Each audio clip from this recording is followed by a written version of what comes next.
কালি social মিডিয়াত আপোনাক support কৰিছে আজিতো এইবিলাক সব গ'ল মানুহে বুজি পালে যে জুবিনৰ সমাধিত গ'লে মদ খাবই এইটো যে তেওঁ জীৱনৰ লগত নিমিলে মানুহে গম পাই গ'ল জুবিনক ন্যায় যে অকল বিজেপিয়ে দিব পাৰে তাকো গম পাই গ'ল কালিতো অখিল গগৈ ক'ত আছে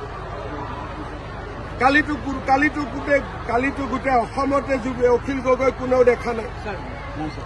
কোনোবাই দেখিছে নেকি তেওঁ মুম্বাইত গৈ শাৰদ পাৱাৰক লগ কৰি আছে অখিল গগৈ কিন্তু মইতো লণ্ডনৰ পৰা হলেও জুবিনৰ জন্মদিনত আহিছো কষ্ট কৰি হলে বিজেপিৰ মেম্বাৰসকলে ব্লাড দিছে আজি এইবোৰ ক'ত গ'ল জাষ্টিছ ফৰ জুবিন বুলি অসমত যিসকলে চিঞৰ বাখৰ কৰি আছিল যোৱাকালি দিনটো তেওঁলোকে কি কৰিলে একাংশ জেনুইন মানুহখিনি কালি ব্লাড দিছে কোনোবাই নাহৰ ফুল ৰুইছে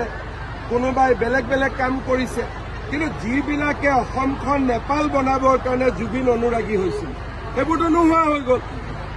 কাৰণ ইহঁতে গম পালে যে মই থাকালৈকে নেপাল নহ'ব বুলি